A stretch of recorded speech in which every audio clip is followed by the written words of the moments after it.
Hi, and then welcome to my book corner. We have a review today of an arc that I was very kindly sent by the author Connor Kaplan.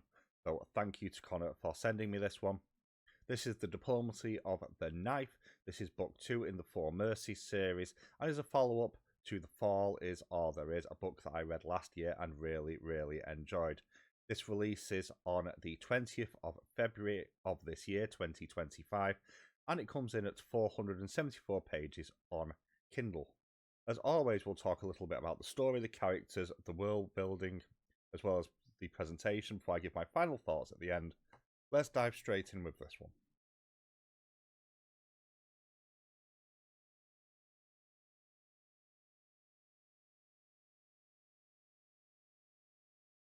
It's hard to talk about the story of this without spoiling it. So, in the broadest strokes I can possibly say, this is an incredibly fast-paced pickup from the end of the last book, where Anais, Peter, who's our POV character, and Desmond appear to have secured the throne.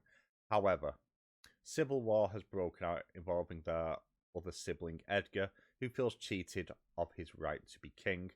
And basically, right at the end of book 1, it becomes perfectly clear that Edgar has far more support than people realised, and has left the Mercy fleet being decimated. So what you have then here is the idea of Anais, Peter, and Desmond trying to consolidate their power at Mercy House and make sure that they have public opinion with them, whilst war begins to break out amongst the countryside and the various shipping routes. And you have the idea of traitors within the walls. And this does escalate very quickly.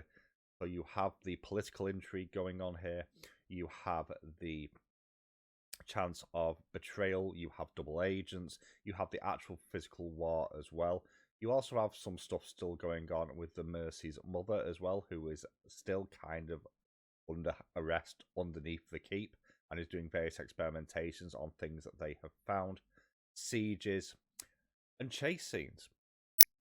This is a non-stop ride, and I would hasten to call this potentially a cavalcade of disaster for our main character in the most gruesomely brilliant way possible.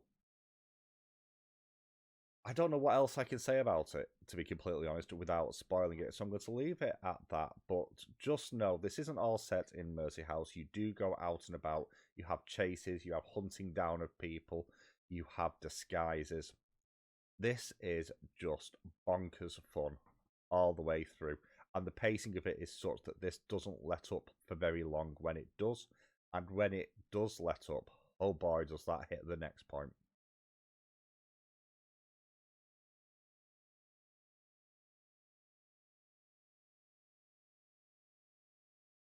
The character work for Peter in particular, but not just for them, is where this shines, especially in the handful of slowdown moments that this has.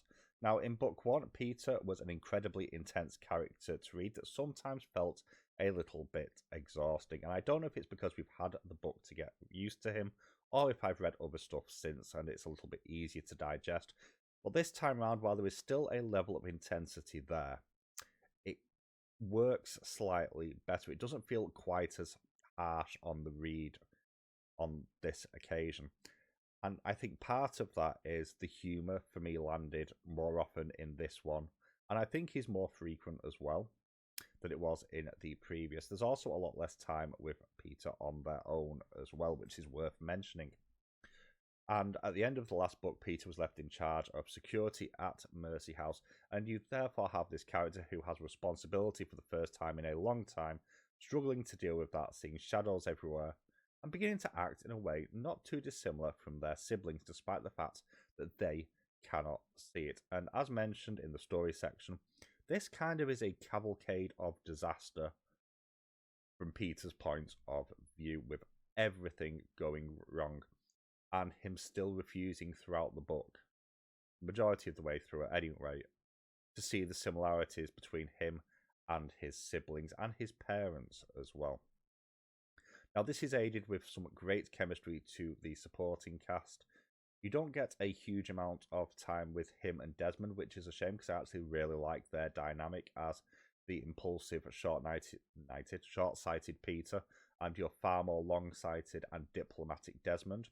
You get a little bit between Peter and Edmund, but the bulk of this is actually made up with his sister Annalise, who is the queen, for want of a better word.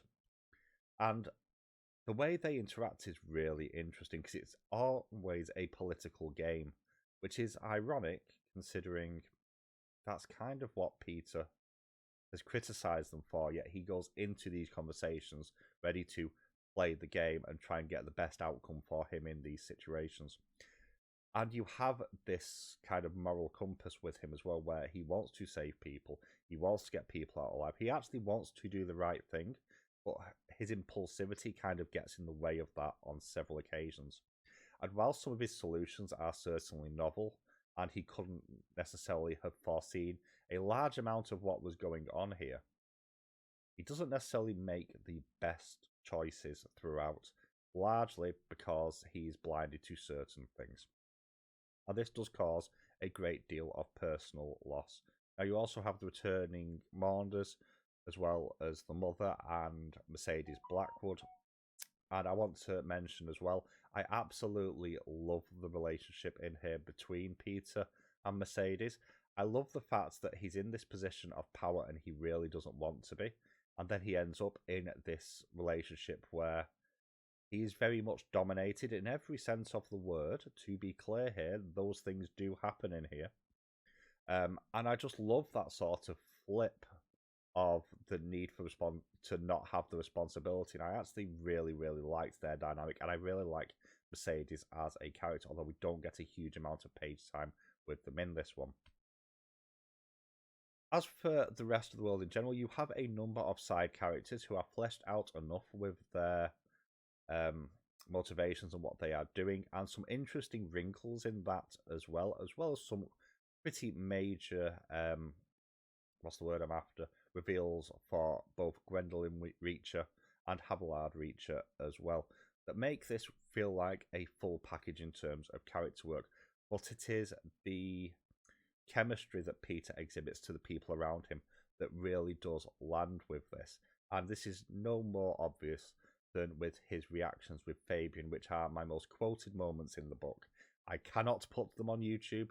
YouTube does not like certain words. It will not like a lot of these. But there is a tension there, which I really, really appreciate. And I actually want to see a lot more of Fabian in the next book, because I want to see more of that relationship. But also, even though I've said that Peter is quite blind to their own failings here, by the end of the book, it finally twigs as he repeats the same mistakes over and over again. Or at least makes the same choices he would have made and doesn't learn from his lessons is probably a better way of putting it. So I really liked the character dynamic in this. I loved the chemistry. I do actually like Peter as a character quite a bit. And the fact he didn't feel quite as difficult to read this time round was a massive help as well. I think the way the characters interact is absolutely brilliant and is one of the highlights of the book.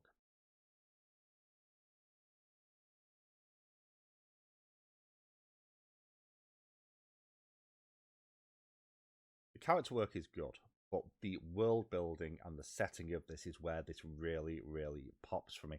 This is after two apocalypses, one magical in nature, which we haven't really dived into as yet, and the other one is technological. And the only way I can describe this world is, what if biotech was done by the Victorians?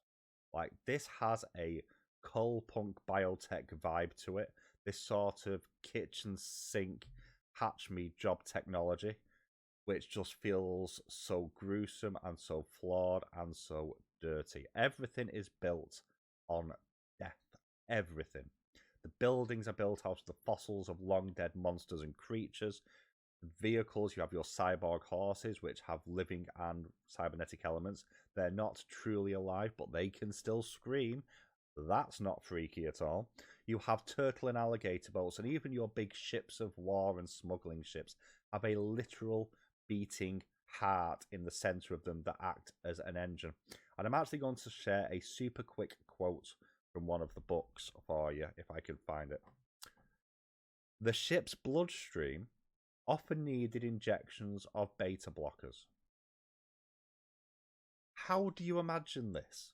Like, genuinely, this is fascinating to me. But there's also still reverence to the olden times.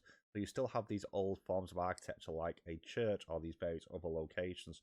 But even beyond that, where you have places that have been biologically engineered to alter their structure. So, for example, there's a forest wall where basically the forest itself has been transmuted. So it's like a wall and not individual trees. It's just melded together. And there's lots of little things like this. And the fact that everything has this living and breathing element to it, despite not being truly alive, almost zombified. And then when you throw that in with the ghost fog that perpetuates the world and the gaunts, everything boils down to death and reuse of the dead. And it feels like nothing is sacred. And it really adds to a sense of moral decay within the world, which in many ways the quantuplet of the royal family of the Mercies really kind of do exhibit to the nth degree in many, many, many ways. And even like with the people themselves, you have these appendages added on, like hot glue gunned on, or you can literally imagine someone stapling a metal finger back onto themselves. Part of me is thinking that has happened in here. I know a hot glue gun thing happens, and it's so visceral in feeling, and that is the word that I would describe this. It just feels dark and dirty and unforgiving and actually truly dangerous. A word that doesn't make sense to use here, but it kind of made me feel like it applies to the world. This world has a real viscosity to it, and you normally describe that for a liquid, right? But everything just feels like it's sticky and unpleasant and something you don't want to be near. And I really, really do appreciate that. Then level that on top with the political plays and the various nuances that are going on there, as well as the backstabbing and the betrayals and the reveals. And what you have here is an absolutely glorious, chaotic mess of a world in the best way possible that you definitely would not want to be a part of, first of all, and just actually feels like the world itself is a threat. And I really appreciate that, especially in this sort of fantasy or sci-fi.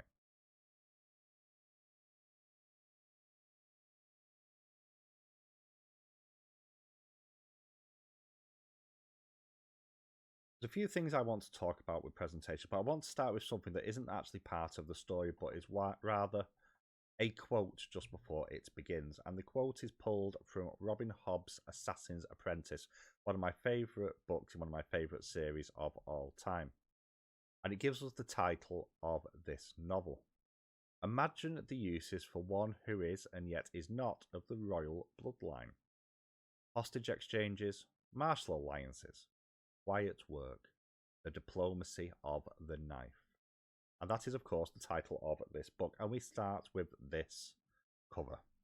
Now, cover one was redesigned. It is behind me on this side since I covered it.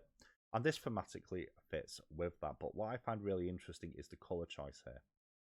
And this might be me over reading into it, but I love the purple and the green together, especially as purple is quite often used to represent royalty, royal power, and royal ascent. With this being a story largely based around the political fallout of a civil war for the throne, that feels pretty accurate to me.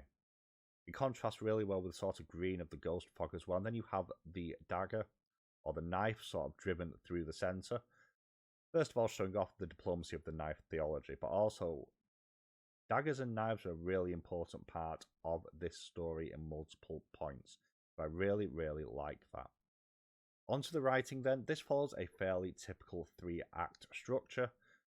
Not much to say past that. It's a pretty normal way of doing things for a reason. It just works as a way to break up the story into either changes of status quo, which is what happens on multiple occasions in here, or to alter the pacing of the tale that's being told. It works really well. Now, as already mentioned, the dialogue is really good in here and very, very coarse and very, very out there, and the world building is bonkers. And with all these disparate elements sort of floating around, I have no idea how Connor has managed to pull this together into something that actually makes sense as a world, and that is a testament to their writing. This is a world that you wouldn't want to be stuck in, but the way it's described and the way it is written on the page, it makes you almost feel uncomfortable and dirty. And there's a few points in here where the writing got an actual visceral reaction from me. There is one point in the last act where I had to physically put my Kindle down for a minute because the reaction that it caused me to have was an actual physical reaction.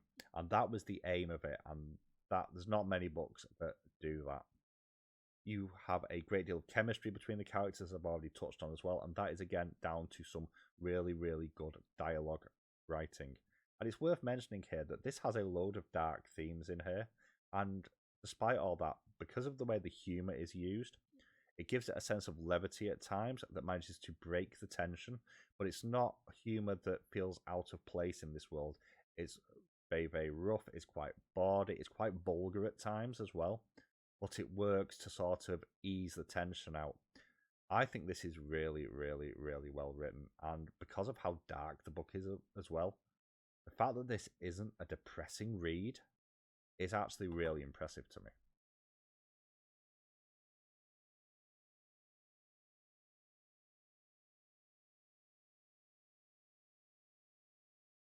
Final thoughts, and again an acknowledgement here, I did receive this for free. I actually went out and requested this one directly from Connor, who was kind enough to send me a copy, so thank you so much for that one. And also I have had a conversation with Connor. There's a full interview on the channel, link at the top for that one if you want to go and check that out as well. With those two things being acknowledged, however, so far this year, I think this is my favourite read of the year so far. This has such an amazing world to dive into that is somehow dangerously brutal but so imaginative and does somehow work is an impressive achievement in itself. But then when you layer on top of that the political intrigue and the twists and turns that we have, the amazing action sequences as well, they are phenomenally well done in here, as well as the chemistry between Peter and all his interactions, not just with the other characters, but the world. And this actually was an absolute blast to read. Even for a book that is as dark as it is, I read this in a couple of days and didn't want to put it down, which is a real testament to this one. So this is actually my first 5-star read of 2025. What I would like to know is, have you read any of C.M. Kaplan's work? If you have, let me know your thoughts down below. Or if you have any grim, dark, fantasy recs, let me know those as well, because I'm still relatively new to this genre. Well, that's it from me. I hope you've enjoyed this video. I'll catch you all next time.